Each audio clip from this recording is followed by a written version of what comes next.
level of consumption and high level of savings, and that policy recommendations from major institutions, global institutions, would suggest that you have to change that. The way you change that, of course, play with the exchange rate, interest rate, and fiscal policy. The instruments that have, and policy recommendations that have created disasters over and over and over again. But can Malaysia solve this problem? Can all Asians solve this problem? Yes, they can, by providing the ways and means of increasing consumption only when there is risk sharing enough, so that people are not worried about uncertainties of the future, so they can reduce their savings, because there are ways to handle liquidity shocks in case of idiosyncratic risks in order to go out in the marketplace and trade their equities if they have a shock. Until and unless that happens, wise Asians decide that we are going to have enough savings, so if we should face a shock, we can absorb. So I think there is going to be a movement away from these policy recommendations based on the paradigm of free market system. Somehow, and also facilitates trading and using gold and silver as a medium of exchange versus the fiat currency that we have today. So I'd appreciate your comments on that. Thanks. Thank you very much. Again, an important question.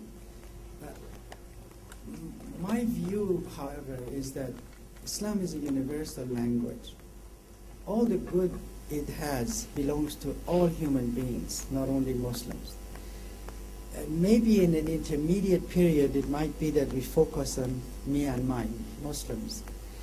But what Malaysia is trying to do, or at least aspiring to do, is to develop a global financial center. And there is no other way for Malaysia to become effective in Muslim countries, in my view, as the leader which has developed, and that's why the leadership word is there, as the leader of a paradigm which is second to none at the moment in terms of its application and in terms of its effectiveness.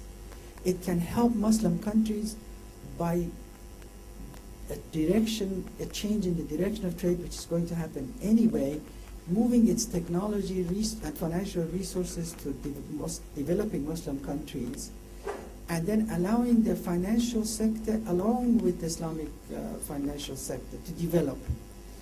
As you know, right now Pakistan is following the Malaysian paradigm, and all other Muslim countries, whether they admit it or not, that are interested in developing Islamic financial sector, look to Malaysia for leadership in terms of development of instruments.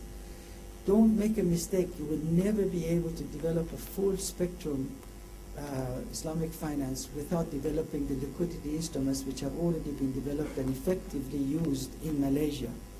So wherever else the governments of people of Muslim countries want to go, they are going to have to look to Malaysia's development so far and its evolution.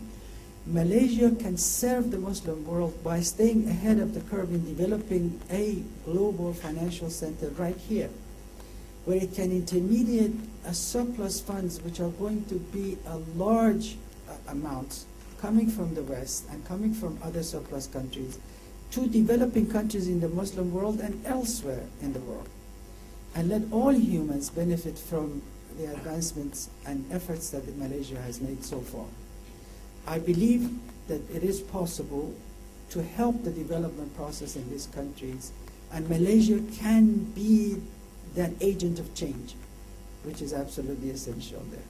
Because right now everybody is lost. They don't know which direction to go, including the West. Malaysia doesn't have to do that. If it can integrate and develop a forward strategy that focuses in developing with the government's help, it's not going to happen without government's help. And government's active participation in the market with instruments of financing its own budget through the stock market, then I think that this is going to be a major boon to the world economy. It's not only Muslim countries or Malaysia. All developing countries will benefit by it.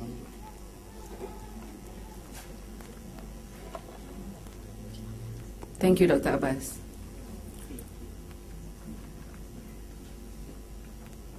There is a question. Do you want to follow? One last question. Alaikum salam. Shamlani from INCEIF. Thank you for that very much. I share with you a sentiments of moving towards risk sharing of financing.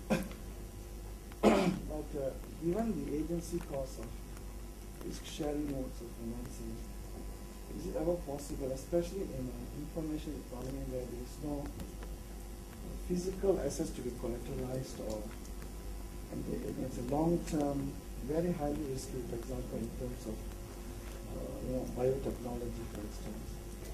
Is it ever possible, given the agency costs, without raising the morality level of the society, is it possible to have more risk-sharing financing? Well, of course, morality is very crucial, but when morals don't exist, regulation exists and supervision exists. To compensate for lack of morality, government can set up an extremely efficient regulatory and supervisory system. This is why I was asking, you really need extremely sharp lawyers, extremely good accountants. And we are not even asking them to be moral, because we say, why don't you develop a self-regulated organization which can look after the behavior of your members. If you can't do that, government can impose a regulation on that as well. So basically, you're right. I am certain at some point in time, our people will become familiar with the benefits of following the rules that Allah subhanahu wa ta'ala has laid down for us, because it's good for us. Every time you read a verse in the Quran that says, do this, immediately it says, فَهُوَ خَيْرٌ لَكُمْ. It's good for you. It's your self-interest, both here and hereafter. We become familiar and we'll follow those rules. But in the meantime, during the transition period, it's just like, yes, trust Allah subhanahu wa ta'ala, but also tie your camel's feet. Or Reagan used to say the same thing, saying, trust, but verify. Yes, trust that perhaps, inshallah, someday everybody will become moral in the world. In the meanwhile, put in place a very effective regulatory supervisory system. Don't shy away from risk-sharing instruments because of agency costs. Those can be handled.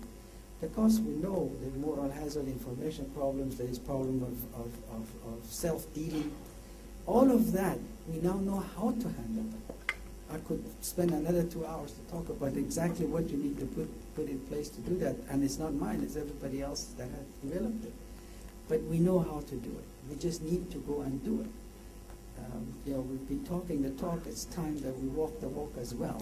Let's try to develop what really will become an extremely vibrant financial sector, which also includes Islamic finance as well, until the actual paradigm shift occurs, where we all move to Islamic finance from the conventional system. Thank you, members of the floor. We now close the Q&A session. Thank you, Dr. Abbas. We would like to present Yang Berbahagia Tan Sri Governor with Dr. Abbas Mirakhor's latest book entitled Globalization and Islamic Finance.